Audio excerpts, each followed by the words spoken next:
Class 10th theorems करेंगे circle chapter की, triangle chapter की, जो आपके एग्जाम के लिए काफी इंपॉर्टेंट है, CBSE as well as HBSE. Start करते हैं फर्स्ट थ्योरम से। कॉमन नाम इसका क्या है? बीपीटी। शॉर्ट फॉर्म में क्या बोलेंगे इसको? बीपीटी। फास्ट रिवीजन करेंगे, ज्यादा स्लो नहीं करेंगे उसको, फास्टली पेपर ओरिएंटेड रहेगी क्लास, बिल्कुल स्पीड से करेंगे। बीपीटी शॉर्ट फॉर्म में क्या कहेंगे इसको? बीपीटी। और इसका फुल फॉर्म क्या हो जाएगा? Basic proportionality theorem. उसके स्टेप्स हैं वो करेंगे सबसे पहले लर्न। देखिए क्या करना है, इसके स्टेप्स को माइंड के अंदर रखना आपकी। आपको क्या करना है, एक ट्रायंगल होगा इस तरीके से, एक ट्रायंगल बनाना है आपको ऐसे, ठीक है। फिर उसमें एक लाइन है ऐसे पैरेलल पैरेलल लगानी है। उसके बाद यहाँ इनको इस तरीके से ज्वाइन करना है और यहाँ से ऐसे परपेंडिकुलर डालने हैं। ये आपकी फिगर है। नेमिंग आपकी यही रहेगी, A B C D E M, और ये एन और एम, ये इसके क्या रहेंगे? परपेंडिकुलर्स। क्लियर हो गया सबको? अब इस थ्योरम की स्टेटमेंट पे जाते हैं सबसे पहले कि इसकी स्टेटमेंट है क्या। वो कहता है ट्रायंगल में कितनी साइड्स होते हैं बेटा? 3 साइड्स होते हैं ट्रायंगल में। ट्रायंगल की 3 साइड है। वो बोल रहा है एक लाइन है जो ट्रायंगल की एक साइड के पैरेलल है। तो एक 3 साइड होती है, एक साइड के वो लाइन पैरेलल हो गया, तो बच कितनी गई है? 2। तो एक लाइन है जो ट्रायंगल की एक साइड के पैरेलल है, ये मान लो ट्रायंगल की एक साइड है, ठीक है। और एक लाइन है जो इसके पैरेलल है, तो वो ट्रायंगल की बाकी 2 साइड्स को किन्हीं अलग अलग पॉइंट्स के ऊपर कट कर रही है, इंटरसेक्ट कर रही है। तो थ्योरम क्या कहती है, अगर ये लाइन इस थर्ड साइड के पैरेलल है तो जो बाकी की 2 साइड्स हैं जिसके ऊपर ये इस लाइन से कट हो रही हैं, वो इक्वल रेशियो के अंदर डिवाइड हो जाएंगी। किसके अंदर? इक्वल रेशियो के अंदर डिवाइड हो जाएंगी। स्टेटमेंट पे जाते हैं। एक लाइन जो कि पैरेलल होगी किसी एक साइड के, ट्रायंगल की किसी भी एक साइड के, तो जो इंटरसेक्ट करेगी वो लाइन अदर 2 साइड्स को डिफरेंट पॉइंट्स के ऊपर इंटरसेक्ट करेगी। एक लाइन ट्रायंगल की एक साइड के पैरेलल होगी और अदर साइड्स को अलग अलग पॉइंट पर इंटरसेक्ट करेगी, काटेगी, इंटरसेक्ट करना काटेगी। देन अदर 2 साइड्स, जो ये बाकी की 2 साइड्स हैं, are divided in the same ratio, same ratio के अंदर डिवाइड हो जाएंगी। पीपीटी समझ में आई? बेसिक प्रोपोर्शनलिटी थ्योरम प्रोपोर्शनलिटी का रिलेशन बता रहा है कि वो जो इनके रेशियोज हो जाएंगे, ये जो साइड्स हो जाएंगे, इसका जो रेशियो है, इनका जो रेशियो होगा सेम होगा, उसको प्रोपोर्शनलिटी बोलते हैं। क्लियर हो गया? मान लो इनका रेशियो 1/2 है, तो इन दोनों का भी रेशियो कितना आ जाएगा? 1/2। क्लियर हो गया? ये आपकी कौन सी थ्योरम है? बीपीटी। इसको माइंड में जब आपका प्रूफ इसको करना है तो इसको माइंड में आप कैसे रखेंगे? देखो एक ट्रायंगल तो ये है, ये पूरा ट्रायंगल आपको लेके चलना है, पूरा एक बार पूरा ये ट्रायंगल लेंगे। दूसरा ये वाला ट्रायंगल लेंगे, ये वाला ट्रायंगल डिवाइड में इसका area, area of this triangle divide में area of this triangle. Clear हो गया? उसके बाद फिर से इसी ट्रायंगल को लेंगे अगले स्टेप में और डिवाइड में इस ट्रायंगल का एरिया। 2 स्टेप बताए मैंने, एक बार तो ये ग्रीन वाला पोर्शन और एक बार ये पिंक वाला पोर्शन, सिर्फ 2 ही स्टेप लेंगे। ये 2 ही स्टेप से कट वट के एक रेशियो निकल के आएगा, वही रेशियो आपका क्या बन जाएगा? फाइनल रेशियो बन जाएगा। बात समझ में आ गई है? एक कॉन्सेप्ट इसके अंदर और भी होगा यूज, वो क्या है, ये जो ग्रीन वाला छोटे वाला ट्रायंगल है और जो ये पिंक वाला ट्रायंगल है, इनका जो बेस है, देखो ये वाला ट्रायंगल और ये वाला ट्रायंगल, दोनों का बेस क्या है? सेम है, ठीक है। और ये जो बेस है और ये जो लाइन है, ये दोनों आपस में क्या है? पैरेलल है। तो ये जो 2 ट्रायंगल इन सेम बेस और बिटवीन द सेम पैरेलल में होंगे, तो इन दोनों का भी एरिया क्या हो जाएगा? सेम हो जाएगा। और ये ट्रायंगल एक बार तो इसको लेंगे, फिर भी इसी को लेंगे, इनका तो आपस में सेम है क्योंकि सेम ट्रायंगल ले रहे हैं। क्लियर हो गया सभी को? तो इस इक्वेशन के अंदर 2 स्टेप पे फोकस करेंगे। दोबारा देखो, दो स्टेप कौन कौन से होंगे? एक बार तो हम पूरे इस ट्रायंगल को लेंगे, इसका एरिया, और एक बार तो ये ट्रायंगल ले लिया और एक बार इसको लेंगे अपॉन में ये वाला ट्रायंगल। क्लियर हो गया? उसके बाद फिर से इस वाले ट्रायंगल को लेंगे और उसके अपॉन में इस वाले ट्रायंगल को। क्लियर हो गया? देखें अब, देखो ये देखो वही ट्रायंगल्स हैं ये, ठीक है। ए बी सी पे मत जाओ, एक बार बड़े वाला ट्रायंगल और एक बार ये नीचे वाला। देखो एक बार बता रही हूं मैं, A D E, A D E, ADE, ये वाला ट्रायंगल क्लियर हो गया। उसके नीचे कौन सा ट्रायंगल है, BDE, ये वाला BDE, समझ में आ गया। ऐसे ही एक बार फिर से यही ट्रायंगल और इसके नीचे ये वाला ट्रायंगल, क्लियर हो गया है। यहां से एक रेशो निकल के आएगा, ये देखिए यहां से एक रेशो निकल के आएगा, ये दूसरा लोगे तब एक रेशो निकल के आएगा, ये क्लियर हो गया है। यही दो रेशो आपको सेम करने थे। एक रेशो आपको कौन सा सेम करना है इसका, देखो कौन सा रेशो सेम करना है इसका, AD, और उसके अपोन में कौन सा बेटा, BD, और यहां से AE, और उसके नीचे कौन सा, ये दोनों रेशो आपको सेम करने हैं। क्लियर हो गया सबको। यही रेशो लास्ट में सेम कर रखे हैं, ये रहा AD BD AE अपोन में CE। और एक पॉइंट देखो, एक फर्स्ट इक्वेशन से तो ये वाला रेशो ये आ गया AD अपोन BD, और सेकंड वाले से क्या आ गया, AE अपोन में AE। क्लियर हो गया। इन दोनों को इक्वल करना है। इक्वल करने के लिए हमने क्या किया, जो ये क्वेश्चन है देखो,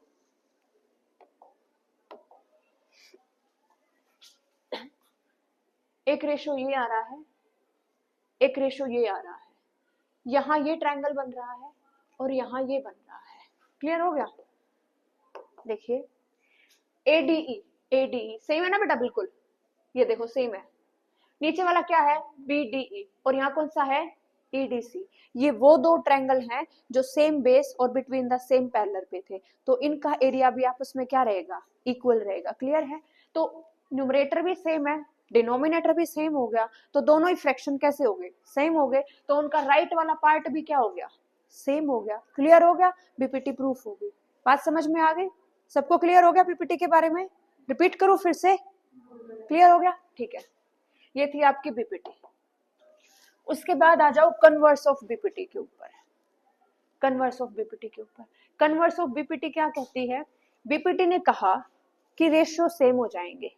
कब हो जाएंगे, जब एक लाइन किसी ट्रायंगल के एक साइड के पैरेलल होगी और बाकी दो साइड्स को किसी रेशियो में कट करेगी और वो रेशियो सेम आ जाएगा। क्लियर हो गया। कन्वर्स क्या कहता है, अगर रेशियो सेम होगा तो लाइन पैरेलल हो जाएंगी।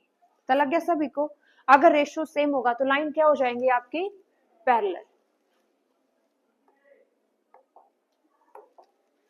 देखो इसने बोला रेशियो सेम है, यहां से AD रेशियो, AD के नीचे क्या आएगा, BD, राइट साइड में AE के नीचे क्या आएगा बेटा, EC। पता लग गया।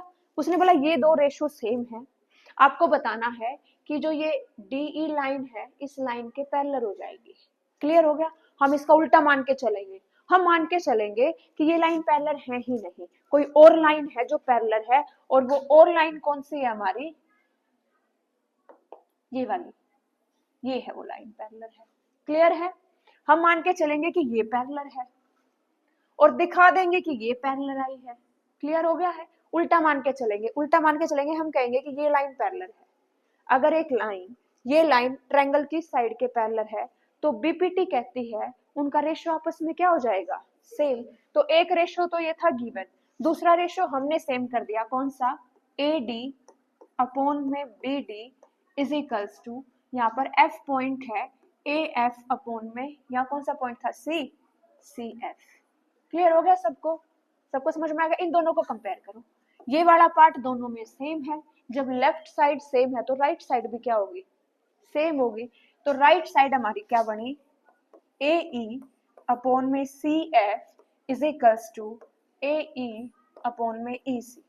इस पे देखो न्यूमरेटर दोनों का सेम है, डिनोमिनेटर पे आ जाओ।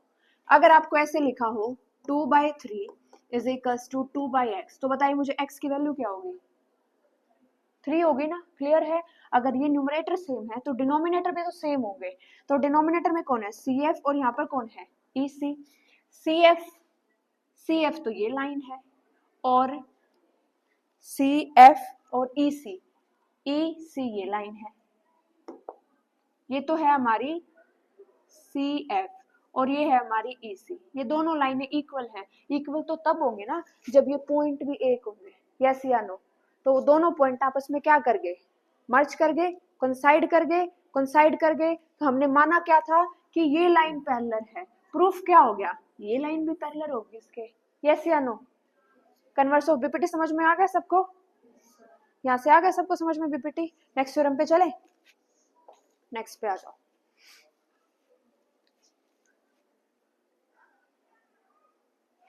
हाँ जी, फिगर देख के क्लियर हो गया होगा। एक सर्कल है और सर्कल के डायामीटर, ये है सर्कल का क्या होता है, ये डायामीटर। डायामीटर के एंड पॉइंट्स के ऊपर क्या डाल रखी है बेटा, ये टेंजेंट्स, और इन टेंजेंट्स को क्या दिखाना है, पैरेलल। जब भी दो लाइंस को पैरेलल दिखाते हैं तो या तो अल्टरनेट एंगल्स को दिखा दो इक्वल या करस्पॉन्डिंग एंगल्स को दिखा दो इक्वल। यही दो तरीके हैं लाइन को पैरेलल दिखाने के। यानी कि अगर दो लाइन पैरेलल है तो ये वाले होते हैं अल्टरनेट एंगल। टू लाइंस अगर पैरेलल है ये होते हैं बेटा करस्पॉन्डिंग एंगल्स इक्वल। अगर करस्पॉन्डिंग एंगल इक्वल है तो भी लाइन पैरेलल होंगी, अगर अल्टरनेट एंगल्स इक्वल है तो भी लाइन क्या होंगी, पैरेलल होंगी। तो कोई भी दो, ये या तो ये शो कर दो या फिर इस वाले पार्ट को शो कर दो, लाइन पैरेलल हो जाएंगी। तो इस थ्योरम के अंदर हमने अल्टरनेट एंगल को दिखा रखा है कि अल्टरनेट एंगल पैरेलल है। ये दो लाइंस हैं, एक एंगल ये और एक एंगल ये, दोनों एंगल हमें इक्वल दिखाने हैं। बात समझ में आ गई है? ये वाला सेंटर पॉइंट है और ये क्या है, हमारी रेडियस। हमें पता है रेडियस टेंजेंट के क्या होती है, परपेंडिकुलर। रेडियस टेंजेंट के क्या होती है, परपेंडिकुलर। ये एंगल भी 90 डिग्री और ये भी हो गए इक्वल। और ये कैसे एंगल है, अल्टरनेट। तो हमने शो कर दिया कि अल्टरनेट एंगल इक्वल है, इट मीन लाइन क्या हो जाएंगे हमारी, पैरेलल। क्लियर हो गया? थ्योरम क्लियर होगी सबको? ठीक है, देखिए यही शो कर रखा है, ये दोनों एंगल्स आपके इक्वल दिखा दिए, लाइन क्या हो जाएंगी हमारी, पैरेलल। क्लियर है सबको? प्रूफ सबके करवाई रखे हैं। आगे देखो, ये देखो सर्कल है, सर्कल में ये दो टेंजेंट्स ड्रॉ कर रखे हैं। कौन से पॉइंट से ड्रॉ कर रखे हैं, पी पॉइंट से। मैंने एक टेस्ट में एक स्टूडेंट ने ऐसे कर रखा था, ये पी पॉइंट था और ऐसे टेंजेंट लगा रखी थी। बिल्कुल गलत फिगर है ये। अगर इसको आगे प्रोड्यूस करोगे तो सीकेंट बन जाएगी ये ऐसे, टेंजेंट नहीं रही। टेंजेंट तो एक ही पॉइंट पे टच करती है, तो टेंजेंट ऐसे ड्रॉ करनी है, ऐसे इस तरीके से, सिर्फ एक ही पॉइंट पे टच होते ही नजर आए वो। क्लियर हो गया सभी को? तो इसने क्या बोला है कि प्रूफ करो, प्रूफ दैट, क्या प्रूफ करना है, proof that angle between the two tangent, दो टेंजेंट के बीच में एंगल, दो टेंजेंट के बीच में एंगल, यही हुआ ना। Angle between the two tangent drawn from an external point, जो किसी एक्सटर्नल पॉइंट से ड्रॉ की गई है, किसके ऊपर, एक सर्कल के ऊपर।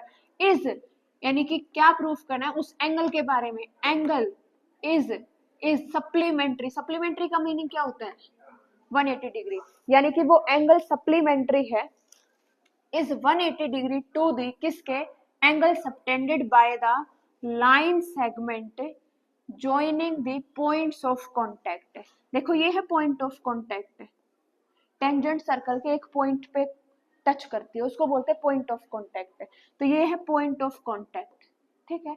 यानी कि दो टेंजेंट्स के बीच में जो एंगल बन रहा है वो सप्लीमेंट्री एंगल बन रहा है। किसका, किसके साथ सप्लीमेंट्री, सप्लीमेंट्री में दो एंगल का सम क्या होता है, 180 डिग्री। एक एंगल तो ये हो गया, दूसरे एंगल के बारे में बात कर रहा है, is supplementary to the angle, angle कौन सा angle, subtended by the line segment, वो कौन सी line segment, joining the point of contact at the centre, ये point of contact at the centre, point of contact है, line of segment कौन सी, point of contact और centre वाली, इनके बीच में जो एंगल बन रहा है, कितने डिग्री का बन रहा है वो एंगल, दोनों का सम कितना है, 180 डिग्री। इसका मतलब सप्लीमेंट्री एंगल। क्लियर हो गया सबको? यानी कि इन दोनों का सम क्या शो करना है, 180 डिग्री। हाँ जी, ये है क्वाड्रिलेटर। क्वाड्रिलेटर के चारों एंगल का सम क्या होता है हमारा, 360 डिग्री। अगर मुझे ये पता लग जाए ये 90 डिग्री का है, ये 90 डिग्री का है, तो इन दोनों का सम कितना हो गया, 180 डिग्री। तो इन दोनों का सम भी कितना बचेगा, ओके। देखो तो ये रेडियस है, ये टेंजेंट है, radius is perpendicular to the tangent, radius is perpendicular to the, ये 90 ये 90, टोटल कितना हो गया इनका, तो इन दोनों का कितना बच गया, हो गया प्रूफ सप्लीमेंट्री। प्रूफ देखिए,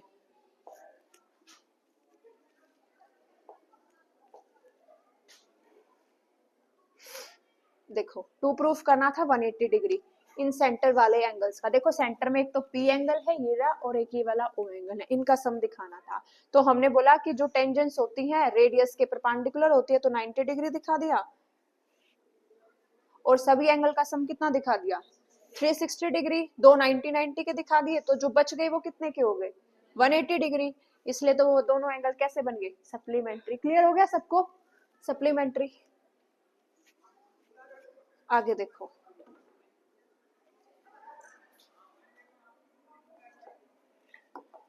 आगे देखो सर्कल है, ये सर्कल नजर आ रहा है।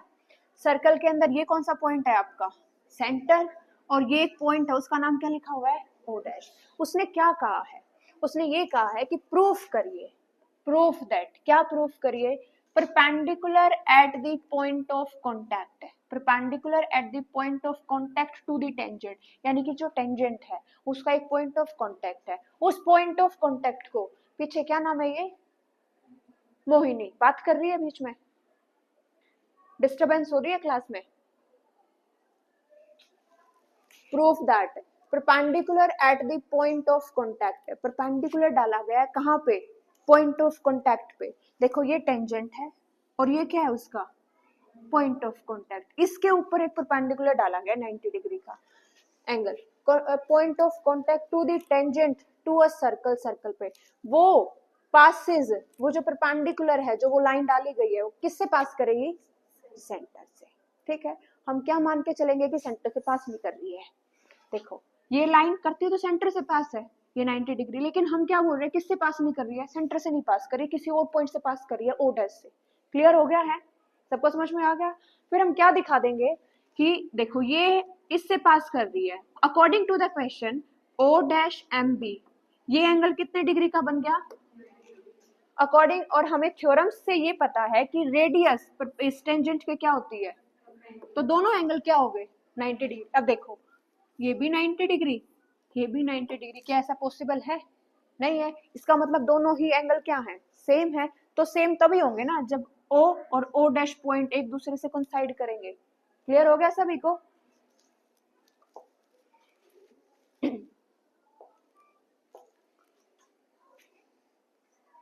देखो ये वाला 90 डिग्री हमने खुद लिया है कि किसी ओ डैश पॉइंट से वो पास कर रही है, और ये हमें पता है कि जो रेडियस है वो रेडियस किसके परपेंडिकुलर होती है टेंजेंट के, तो वो 90 हो गया। तो दोनों हमने क्या कर दिए इक्वल, और ये तो तभी पॉसिबल है जब दोनों ही पॉइंट आपस में क्या कर जाएंगे कोइंसाइड। क्लियर हो गया सबको, थ्योरम क्लियर हो गई, वेरी गुड। नेक्स्ट देखो,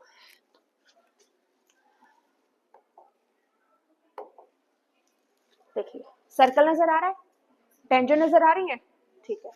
प्रूफ दैट, क्या प्रूफ करना है लेंथ ऑफ टेंजेंट्स, देखो ये टेंजेंट्स की लेंथ है, ये लेंथ।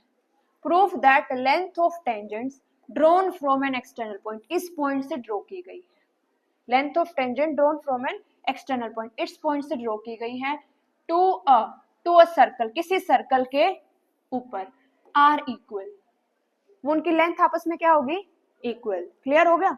इस थ्योरम के लिए मैंने क्या करवा रखा है कि दो ट्रायंगल ले लो ऐसे, और दोनों ट्रायंगल को क्या दिखा दो तुम लोग कॉन्ग्रुएंट, और सिपिसिटी से क्या दिखा दोगे फिर कि ये वाली लेंथ इसकी क्या हो जाएगी इक्वल।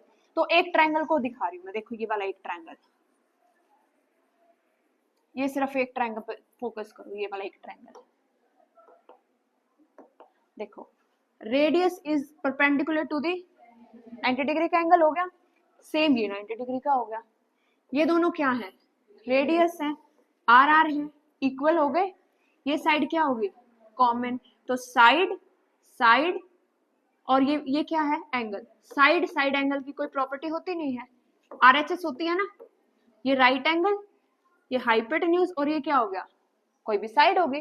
क्लियर हो गया सभी को।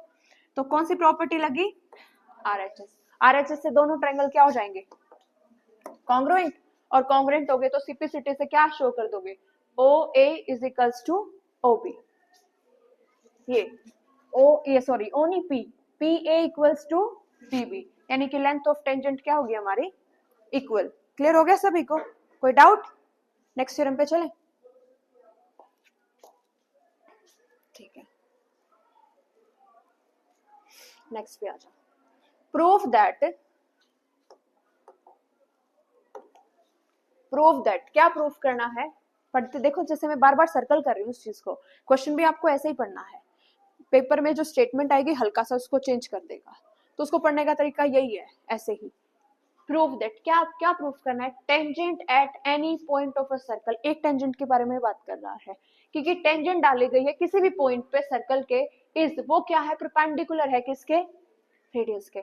ये है ना theorem, tangent is always perpendicular to the radius, यानी कि एक टेंजेंट है और उस पर रेडियस है, वो रेडियस उसके हमेशा क्या हो जाएगी, परपेंडिकुलर। क्लियर हो गया, ठीक है। Through the point of contact, कौन से पॉइंट के ऊपर, पॉइंट ऑफ कॉन्टेक्ट, और कहीं पे भी नहीं। क्लियर हो गया, थ्योरम में सिर्फ और सिर्फ लैंग्वेज है, इस थ्योरम में पढ़ के देखो क्या क्या लैंग्वेज है।